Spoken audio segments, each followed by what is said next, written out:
my name's Jade and today we will be discussing Amy and Roger's Epic Detour by Morgan Mattson. That's how you say her name, right? For the longest time I wanted to read this book. I've known about it for years. I really like road trips in books. I heard it's like a contemporary, so I'm really glad that I finally read it. I really liked it. It's about a girl named Amy and she goes on a road trip with a guy named Roger. They've moved, she's still living in her old house and her mum wants her to drive the car across the country. The book itself is really cool, like it's got things in it. Her mum gives her like the scrapbook to fill out. It's a fun old time.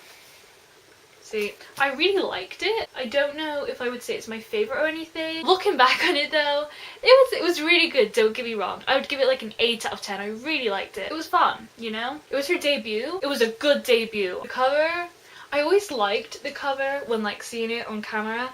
Having it in my hands is not as beautiful as it was on screen, if that makes sense. As far as contemporary covers go, it's pretty decent. For some reason I was expecting it to be kind of edgy. That's what I got from the cover. It's not edgy. I would say it's on the cutesy spectrum. It's got depth. Where is it? On here? I'm gonna get into the spoilery section now. If you have yet to read Amy and Roger's Epic Detour, then I think you should leave so I don't spoil you and give it away and you can read it for yourself. That's what we all want, right? Right, please leave if you have not read the book. So she's talking about the welcome home sign and like immediately we know that she doesn't want to move. Not really talking to her friend. Yeah, she's pretty lonely right now. I found out that if you push people away hard enough, they tended to go. You know, things can only get better, right? He had broad shoulders, light brown hair, dark eyes, and he was already smiling at me. Roger! I really liked Roger. I really liked their friendship. I really liked how the relationship bloomed. Because it wasn't insta-lovey. It was kind of like, obviously she was attracted to him, but duh. It was really nice the way they slowly got to know each other and the way they got more comfortable around each other. They were just really sweet, and the banter. I knew in that instant the trip had suddenly gotten a lot more complicated. Her dad gave her that book, Walter. This one page, not page 61, that's a lie, page 21. I still had no idea what Walter saw. I was really hoping that we'd get to find out what Walter saw. I don't think we did. Cliffhanger! Roger's dad just sounded lovely, didn't he? He lives there with his new wife and her son. He freaked out when he saw my grades and said he wanted me there so I can, quote, learn some discipline. Oh, we would have these flashbacks with her dad and they were so sweet, like this first one. Stop it, I said, it's annoying. Charlie responded by kicking my seat again and hard this time. Daddy, I said, turning to my father who was driving. Yes, yes, he was tapping his fingers on the steering wheel and time with Elvis, totally oblivious to what was going on behind me. Charlie's kicking me again. Is he really? My father shifted his eyes to the rearview mirror. That's an impressive reach, son. I mean, I said frustrated, he's kicking my seat. Ah, my father said. Well, in that case, please refrain. Your mother isn't going to want footprints on the upholstery. There we go. Can you see it? Roger's old doodles were so cute. Love that they went to Yogsmite because that's where she used to go with her dad. Thanks for making the bed, I said finally. You didn't have to. It was no big deal, Roger said with a smile. He stood and looked at me for a moment, taking in my outfit. You look hot. Oh, thank you. Not that you don't, but I'm sure that you should. I mean... Oh no, Roger said quickly.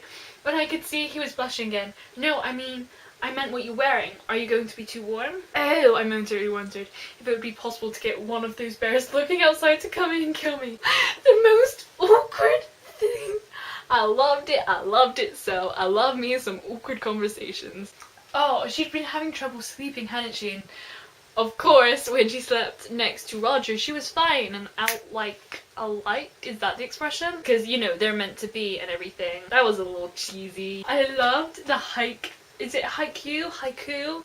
And then she had to say that her dad had passed away for the first time. Or didn't she avoided saying it, didn't she? Roger came up and saved her. And she went out and her eyes were all red from when she'd been crying and he gave her his sunglasses and it was adorable and wonderful. Eyes met for a long moment before he moved his back to the road. Graceland, right? He asked, looking straight ahead. Graceland, I confirmed. Roger glanced over at me quickly and smiled, then stepped on the gas, taking the car out of cruise control and up to 75. So cute! The sun has literally like just set and it started like pouring down with rain in the last like 5 minutes. We have more of her mother being really cold and horrible to her. It was really sad because there was where I'd been, you know, the little where I'd been sections. It was the Tennessee one, state number 10, Tennessee, the volunteer state. and she just like didn't even care at this point. And there was the postcard to her dad. That's when I started to tear up and I kind of almost cried. Hi Daddy, well I made it to Graceland after all. I'm sorry we never got to take our trip, and I'm sorry that I never read your book. I'm just sorry for everything. I hope you're happy. I hope that there's lots of Elvis and lots of unknown lawn and lots of people to talk about reconstruction with. I know people always say this on postcards, but it's really, really true this time. I wish you were here.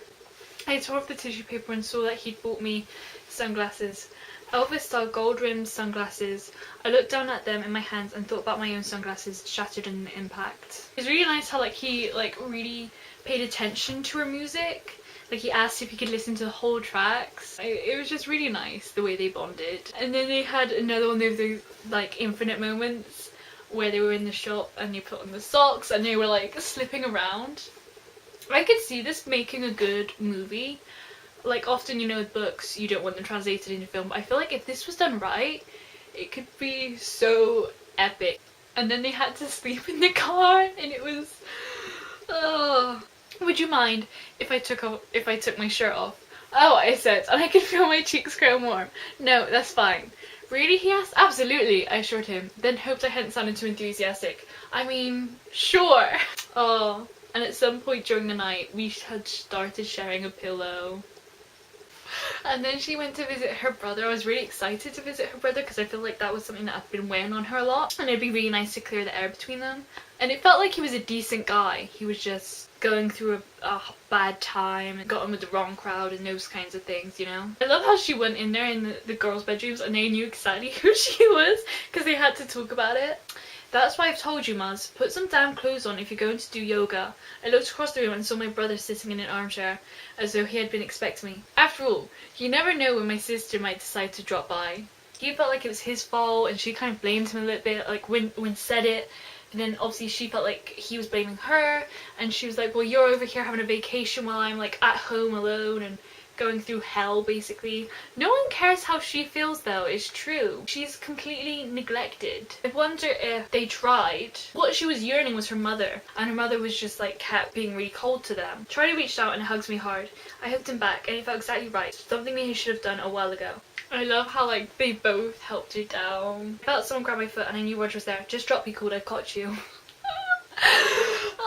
Right there and then. No, he does not. You will fall on top of him and it will be hilarious. I looked at my brother who was looking right at me. You have to let go, Charlie said. It's okay. Does anyone else sense metaphors here? I sense metaphors. And then we finally found out what happened. And then Roger's really insistent that it was not your fault. Like every scenario she plays, he counterbalances it. Just out the window, Roger smoothed my hair away from my forehead and rocked me back and forth slowly. And then she kissed him and she didn't even think about it, she just did it. The best discoveries always happen to the people who weren't looking for them. Columbus and America, Pinson who stumbled on Brazil while looking for the West Indies, Stanley happening on Victoria Falls, and you, Amy Curry, when I was least expecting her. It was a very like TFOC moment then. And then they leave each other and she's like, well, what will we do now? And he's like, well, you just have to have faith. I think it ended pretty nicely. Like things with her and her mom seem like they'll get better. Hopefully her and Roger stay together. It was a very nice journey. It was a lot of fun. It was sandwiched in between two books that I really strongly liked. And so I don't think it made as much of an impression as those two did, but I did really like all I have for you today. Thank you so much for watching. I hope you have an awesome morning, afternoon, evening / night. My name's Jade. I hope I see you again next time. Bye. Amy and Roger's Epic Detour by Morgan Mattson. Let's try that again. Hello, my name's Jade, and today we will be No! Hello! What is that? Is this good lighting? Can I? Oh, that's not half bad. I'm just gonna stay like this.